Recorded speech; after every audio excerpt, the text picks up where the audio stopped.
News 7 தமிழில் 8 மணி செய்திகளை வழங்குவதற்காக நான் லலிதா. SSLC பொதுத் தேர்வு முடிவுகள் ஏற்கனவே அறிவித்தபடி நாளை மறுநாள் வெளியிடப்படும் என அரசு தேர்வுகள் இயக்ககம் அறிவித்துள்ளது. வரும் 19ஆம் தேதியன்று காலை 10 மணிக்கு பொதுத் தேர்வு முடிவுகள் வெளியாகும் என்றும் மாணவர்கள் ஏற்கனவே குறிப்பிட்ட செல்போன் எண்ணுக்கு மதிப்பெண் விவரங்கள் அனுப்பி வைக்கப்படும் என்றும் தெரிவிக்கப்பட்டுள்ளது. www.tnresults.nac.in, www.dge1.tn.nac.in ஆகிய இணையதளங்களிலும் தேர்வு முடிவுகளை அறிந்து கொள்ளலாம். வரும் 25ஆம் தேதி முதல் தற்காலிக மதிப்பெண் சான்றிதழை மாணவ மாணவிகள் பதிவிறக்கம் செய்து கொள்ளலாம் என தெரிவிக்கப்பட்டுள்ளது. மறுகூட்டல் மேற்கொள்ள விரும்பும் மாணவ மாணவிகள் வரும் 19ஆம் தேதி முதல் 22ஆம் தேதி மாலை வரை விண்ணப்பிக்கலாம். 10ஆம் வகுப்பு சிறப்பு துணை பொதுத் தேர்வு ஜூன் மாத இறுதியில் நடைபெறும் எனவும் குறிப்பிடப்பட்டுள்ளது.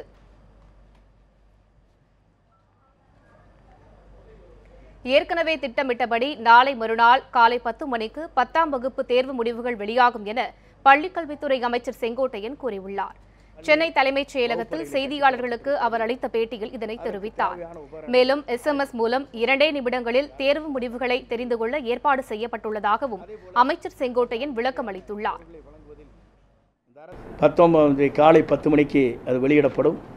2 நிமிடங்களிலே அனைவருக்கும் SMS மூலமாக அனைத்து மாணவர்களுக்கும் கிடைக்கின்ற நிலையை நாங்கள் உருவாக்கி காட்டுவோம் என்பதை மகிழ்ச்சியோடு நான் தெரிவித்துக் கொள்கிறேன். பள்ளி பாடத்திட்டத்தை அடுத்த 3 ஆண்டுகளில் மாற்ற ஆலோசிக்கப்பட்டு வருவதாகவும் 11ஆம் வகுப்புக்கு வரும் கல்வியாண்டு முதல் பொதுத் தேர்வு நடத்தப்படும் என்றும் அமைச்சர் செங்கோட்டையன் தெரிவித்தார். நடப்பாண்டில் பள்ளி கல்விக்கு 26,913 கோடி ரூபாய் ஒதுக்கீடு செய்யப்பட்டுள்ளதாகவும் பள்ளிக் கல்வியில் தமிழகம் இந்தியாவின் பிற மாநிலங்களுக்கு முன்னோடியாக திகழ்வதாகவும் அவர் தெரிவித்தார்.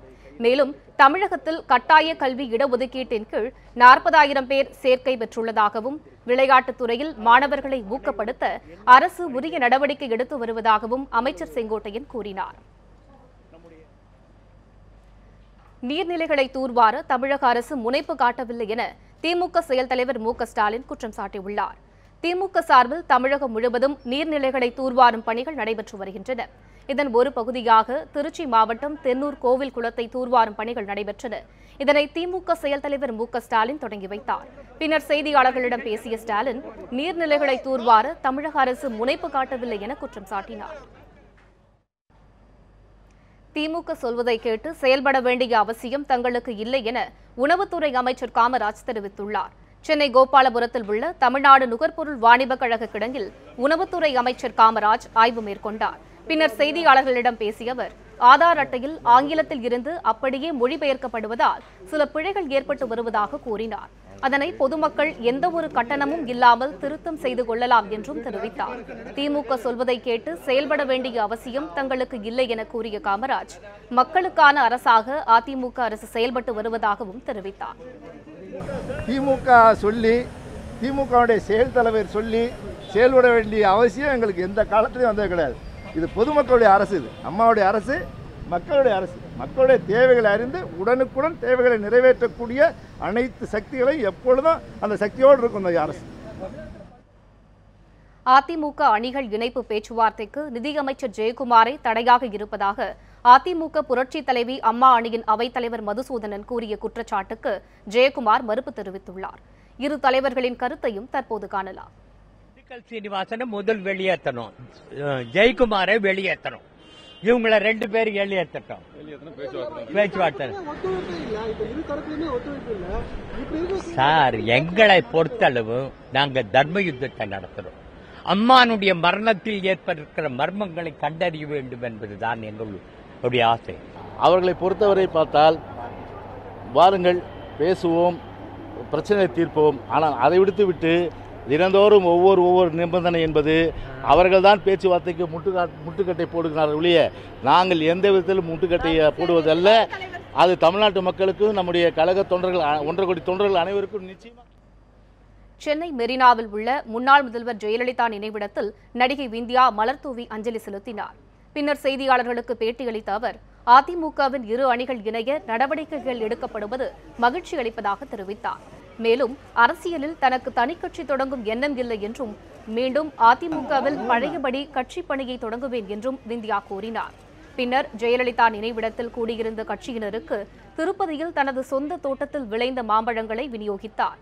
தனது தோட்டத்து மாம்பழத்தை இந்த முறை முன்னாள் முதல்வர் ஜெயலலிதாவிற்கு வழங்க முடியாதது வேதனை தருவதாகவும் விந்தியா உருக்கமாக கூறினார். நான் கட்சிக்காரியா வரல, என் அம்மாவை பார்க்கறதுக்காக வந்திருக்கேன். வருஷம் வருஷம் எங்கள் தோட்டத்து மாம்பழம் அம்மாவுக்கு கொடுக்கறது பழக்கம். இப்போ அம்மா இங்கே இருக்காங்க. பொதுவாக கார்டனில் கொடுப்போம், இப்போ எங்கே கொடுக்குறோம். அரசியல் பிரவேசம் குறித்து ஏற்கனவே தான் தெரிவித்த கருத்தில் எந்த மாறுபாடும் இல்லை என நடிகர் ரஜினிகாந்த் தெரிவித்துள்ளார். கடந்த சில நாட்களாக சென்னையில் தனது ரசிகர்களை ரஜினிகாந்த் சந்தித்து வருகிறார். இந்த நிலையில் தனது நிலைப்பாடு குறித்து நடிகர் ரஜினிகாந்த் செய்தியாளர்களிடம் மீண்டும் தெளிவுபடுத்தியுள்ளார். Whatever I have to say, I have said. I have nothing more to say at present. Thank you very much. Sir, one second. Yeah. Sir. Whatever I have to say, I have said. I have nothing more to say at present. Thank you very much. Sir, one second. தமிழகம் முழுவதும் gold winner சமையல் எண்ணெய் நிறுவனத்தில் வருமான வரித்துறை அதிகாரிகள் சோதனை நடத்தி வருகின்றனர். கோல்ட் வின்னர் உள்ளிட்ட பல்வேறு நுகர்வோர் பொருட்களை தயாரித்து வரும் காலிஸ்வரி எண்ணெய் நிறுவனம் பல கோடி ரூபாய் வரி ஏய்ப்பு செய்ததாக புகார் எழுந்துள்ளது. இதையடுத்து சென்னை அருகே வேங்கைவாசலில் உள்ள அந்த எண்ணெய் உற்பத்தி நிறுவனத்தின் அலுவலகங்களில் வருமான வரித்துறை அதிகாரிகள் இன்று காலை முதல் சோதனை நடத்தி வருகின்றனர். 10க்கும் மேற்பட்ட அதிகாரிகள் இந்த சோதனையில் ஈடுபட்டுள்ளனர். மத்திய பாதுகாப்பு படையினர் அங்கு பாதுகாப்பு பணியில் ஈடுபட்டுள்ளனர்.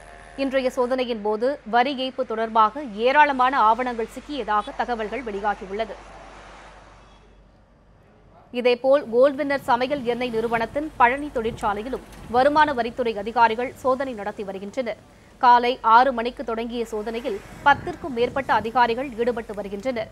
இதனிடையே கோல்ட் வின்னர் நிறுவனத்தின் சென்னை, கோவை, மதுரை, பழனி, காக்கிநாடா, பெங்களூர் உட்பட அந்த நிறுவனத்தின் அலுவலகங்கள் மற்றும் அதன் உரிமையாளர்களின் வீடுகளில் இந்த சோதனை தொடர்ந்து நடைபெற்று வருகிறது. வருமான வரித்துறையினரின் சோதனை மேலும் 2 நாட்களுக்கு நீடிக்கும் என தகவல்கள் தெரிவிக்கின்றன. தமிழகம் முழுவதும் டாஸ்மாக் கடை அமைக்க எதிர்ப்பு தெரிவித்து பல்வேறு இடங்களில் பொதுமக்கள் இன்றும் போராட்டத்தில் ஈடுபட்டனர். திருவாரூர் மாவட்டம் மன்னார்குடியை அடுத்துள்ள தளிக்கோட்டையில் கடந்த 9 ஆண்டுகளாக இயங்கி வரும் டாஸ்மாக் கடை இயங்கி வருகிறது. இந்த கோவிலுக்கு அருகிலேயே அரசு பள்ளி மற்றும் முருகன் கோவில் அமைந்துள்ளதால் அங்கு வருபவர்கள் பாதிக்கப்படுவதாக கூறப்படுகிறது. இதனால் அந்த கடையை உடனே அகற்ற வலியுறுத்தி அப்பகுதி பொதுமக்கள் கடையை முற்றுகையிட்டனர். பின்னர் உடனடியாக கடை அகற்றப்படும் என தாசில்தார் உறுதியளித்ததைத் தொடர்ந்து அனைவரும் கலைந்து சென்றனர். இதேபோல் காஞ்சிபுரம் மாவட்டம் மதுராந்தகம் அருகே உள்ள மாம்பாக்கத்தில் புதிதாக அமைக்கப்பட்ட டாஸ்மாக் கடையை உடனே அகற்ற வலியுறுத்தி அப்பகுதி பெண்கள் கடையை முற்றுகையிட்டு போராட்டத்தில் ஈடுபட்டனர். அவர்களுடன் போலீசார் மேற்கொண்ட சமாதான பேச்சுவார்த்தை தோல்வியடைந்தது. பின்னர் கடைக்கு ஊழியர்கள் பூட்டு போட்ட பின்னரே அனைவரும் கலைந்து சென்றனர். கடலூர் மாவட்டம் நெய்வேலியை அடுத்த கைகலக்குப்பம் கிராமத்தில் குடியிருப்பு பகுதியில் இயங்கி வந்த டாஸ்மாக் மதுபான கடையை அகற்ற கோரி அப்பகுதி பொதுமக்கள் கடையை முற்றுகையிட்டனர்.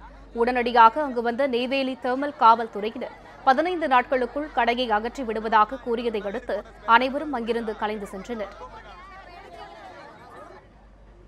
விழுப்புரம் மாவட்டம் உளுந்தூர்பேட்டை அருகே உள்ள குன்னத்தூரில் புதியதாக அமைக்கப்பட்டுள்ள டாஸ்மாக் கடையை அகற்ற வலியுறுத்தி அப்பகுதி பொதுமக்கள் போராட்டத்தில் ஈடுபட்டனர்.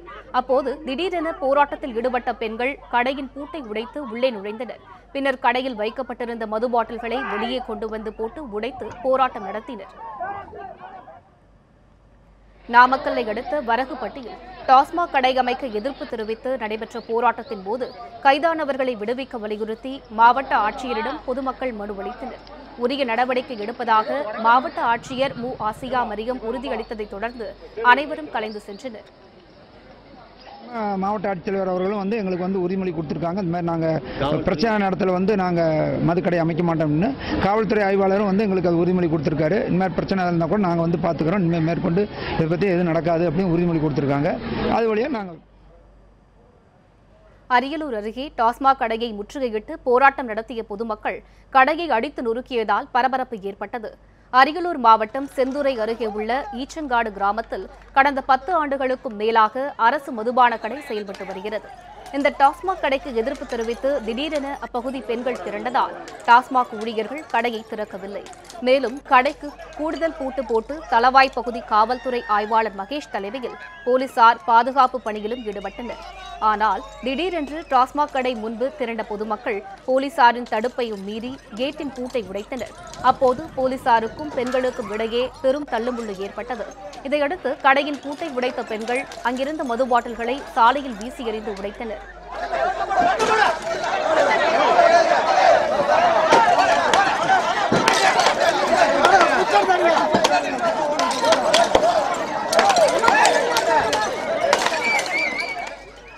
இந்த போராட்டத்தில் 20 லட்சம் ரூபாய் மதிப்பிலான மதுபானங்கள் சேதமடைந்ததாக கூறப்படுகிறது.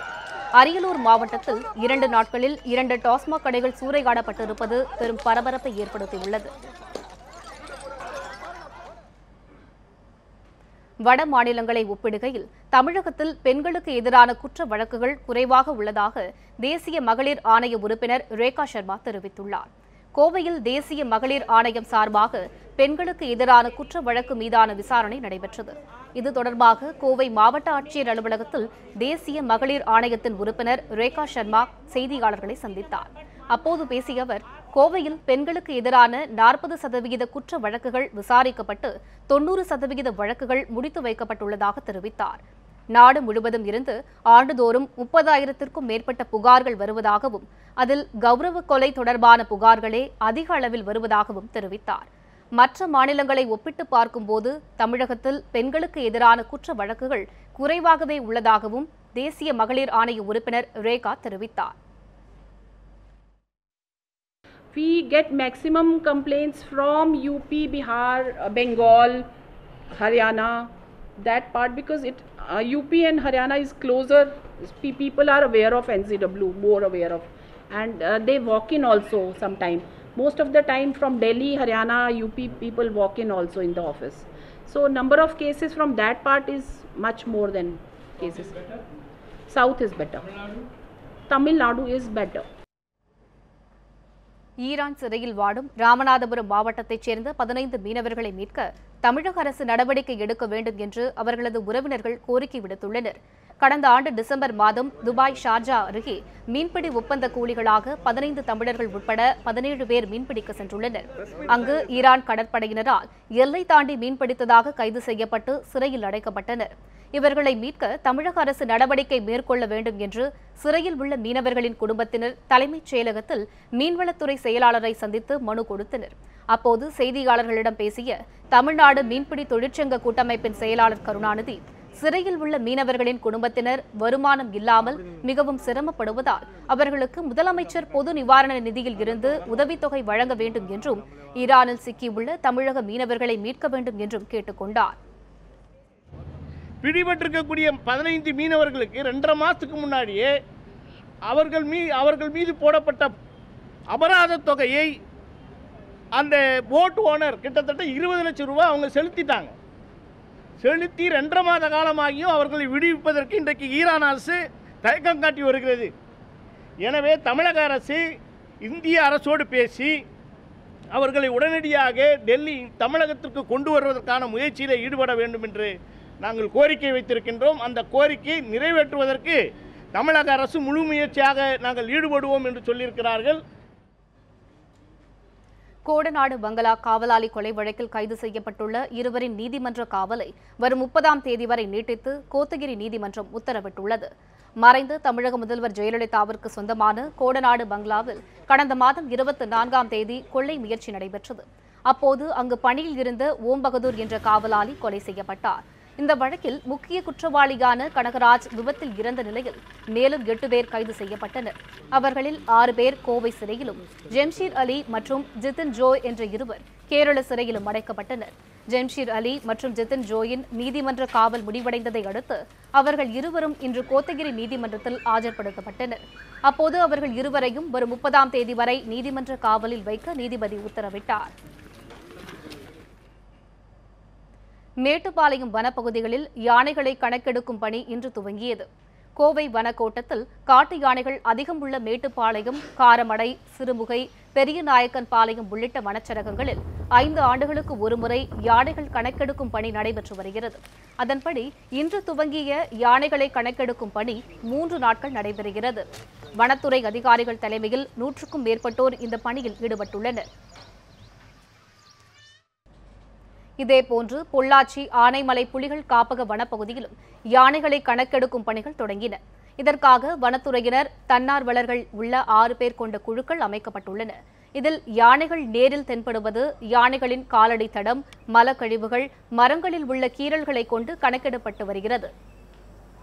இதேபோன்று சத்தியமங்கலம் புலிகள் காப்பகம், ராஜபாளையம், மேற்கு தொடர்ச்சி மலைப்பகுதிகளிலும் யானைகள் கணக்கெடுக்கும் பணிகள் துவங்கப்பட்டுள்ளன. சேலம் உருக்காலையை தனியார் மயமாக்கும் மத்திய அரசு நடவடிக்கையை கண்டித்து உருக்காலை தொழிலாளர்கள் தங்கள் குடும்பத்துடன் பேரணி மற்றும் கண்டன ஆர்ப்பாட்டத்தில் ஈடுபட்டனர். சேலம் உருக்காலையை தனியார் மயமாக்கும் நடவடிக்கையில் 3 ஆலோசகர்களை நியமிக்க டெண்டர் கோரியுள்ளது மத்திய அரசு. இந்த நடவடிக்கையை கண்டித்து இரும்பாலையில் பணிபுரியும் தொழிலாளர்கள் தங்கள் குடும்பத்துடன் சேலம் கோட்ட மைதானத்தில் இருந்து தலைமை தபால் நிலையம் வரை பேரணியாக சென்றனர். பின்பு தலைமை தபால் நிலையம் முன்பு ஆர்ப்பாட்டத்தில் ஈடுபட்டனர். சேலம் இரும்பாலையை தனியார் மயமாக்கும் முயற்சியை மத்திய அரசு கைவிட வேண்டும், ஆலோசகரை நியமிப்பதற்கான டெண்டர் முறையை திரும்பப் பெற வேண்டும் உள்ளிட்ட முழக்கங்களை எழுப்பி ஆர்ப்பாட்டத்தில் ஈடுபட்டனர். சேலம் உருக்காலையை மத்திய பிஜேபி அரசு தனியாருக்கு கொடுப்பதற்கு இன்றைய தினம் டெண்டரை ஓபன் செய்வதாக அறிகிறோம். அப்படி டெண்டர் ஓபன் பண்ணினால் நிச்சயமாக சேலம் மாவட்டத்தில் ஒட்டுமொத்தமான உழைப்பாளி மக்கள் இதை எதிர்த்து நிற்பார்கள். பல கட்ட போராட்டங்களை நாங்கள் நடத்தியும் கூட பிஜேபி சர்க்கார் இதுவரைக்கும் செவி சாய்க்கல. அதை கண்டிச்சு பொதுமக்கள் மத்தியிலையும் நாங்கள் கொண்டு போகணுன்ற அடிப்படையில் இன்றைக்கு நாங்கள் வீதி வீதியாக குடும்பத்தோட நாங்கள் மக்கள் மன்றத்துக்கு கொண்டு வரணும்னு சொல்லி பொதுத்துறையை டெண்டருக்கு இன்னைக்கு அறிவிச்சிருக்கிறாங்க. டெண்டரை விடக்கூடாது அப்படின்னு சொல்லி நாங்கள் இன்னைக்கு கண்டன பேரணி நாங்கள் குடும்பத்தோட நாங்கள் நடத்திட்டு இருக்கிறோம். இத்துடன் 8 மணி செய்திகளின் இந்த அரை மணி நேர பகுதி நிறைவு பெறுகிறது. அடுத்த அரை மணி நேர பகுதியை அனிதா வழங்குவார்.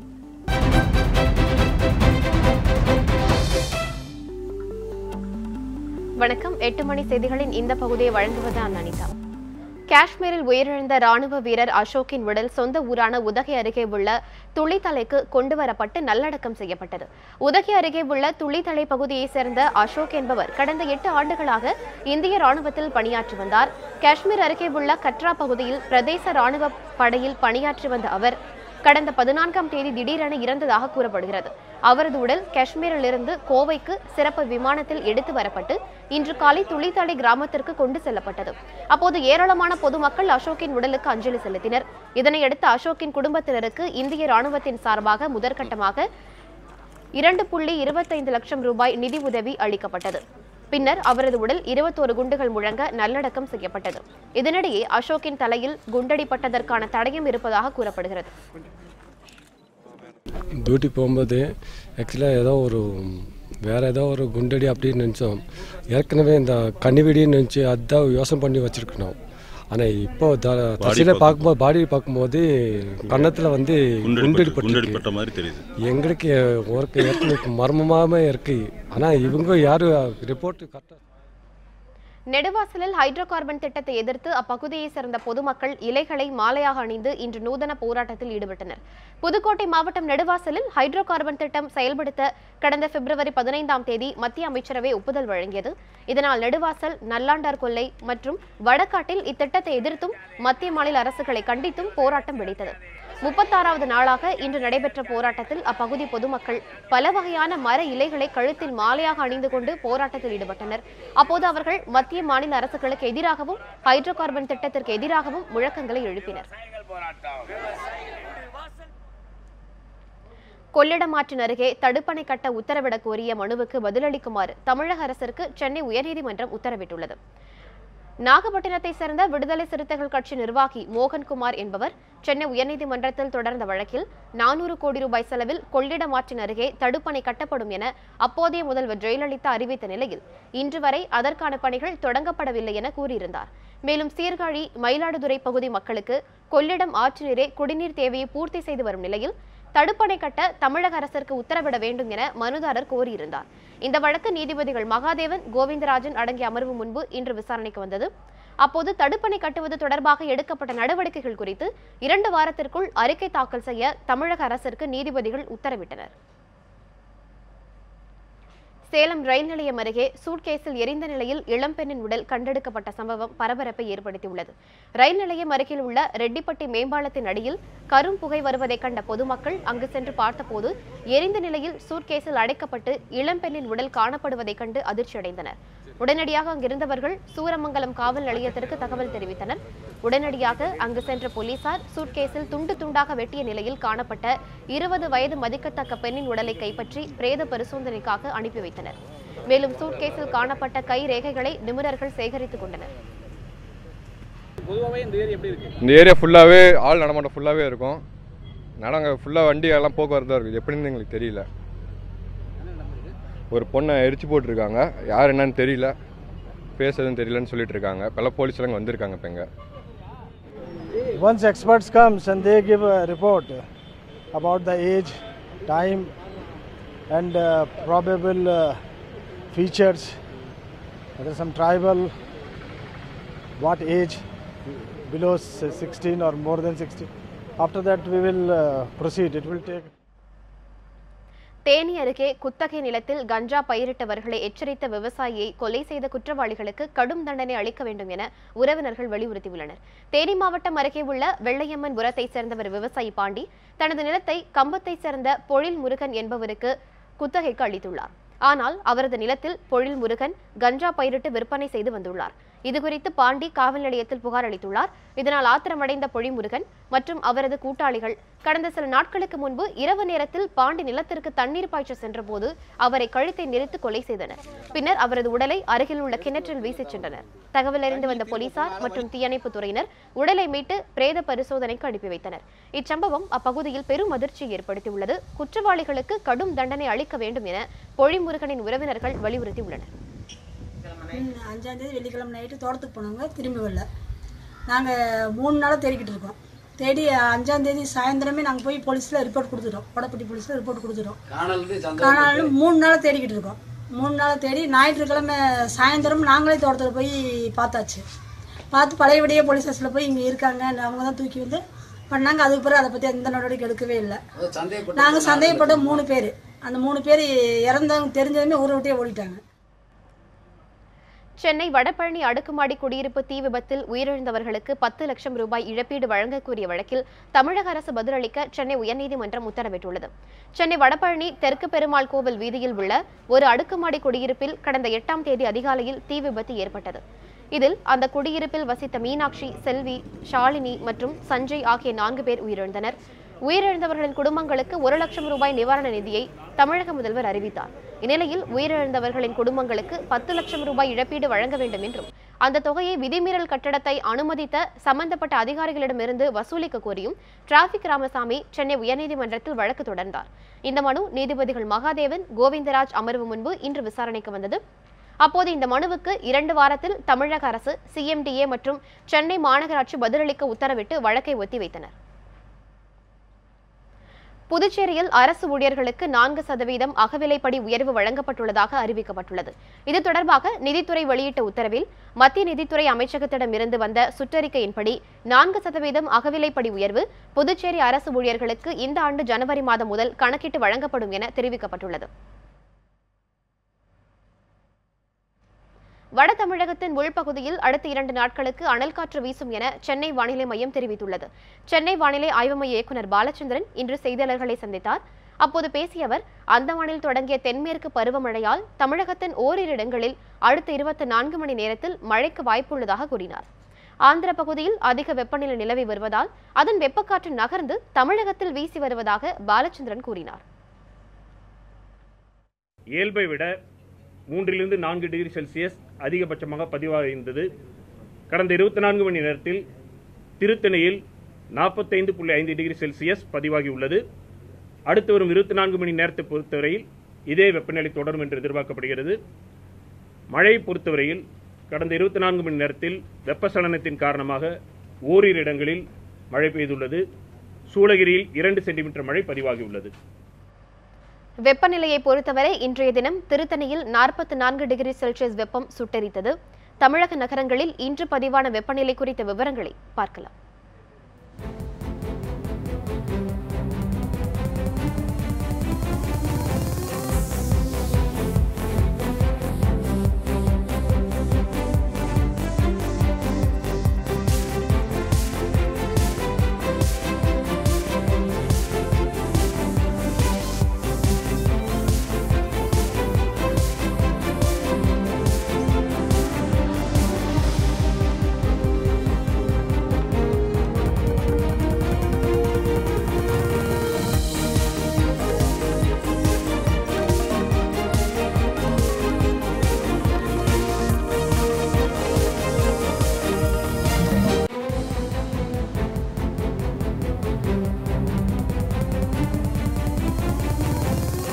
நடப்பு ஐபிஎல் போட்டிகளில் ரைசிங் பூனே சூப்பர் ஜெயின்ஸ் அணி மும்பை அணியை வீழ்த்தி இறுதிப் போட்டிக்கு தகுதி பெற்றுள்ளது. இதன் மூலம் ரைசிங் பூனே சூப்பர் ஜெயின்ஸ் அணிக்காக விளையாடி வரும் சென்னை சூப்பர் கிங்ஸின் முன்னாள் கேப்டன் தோனி புதிய சாதனையை படைத்துள்ளார். இதுகுறித்த விவரங்களை இனி பார்க்கலாம்.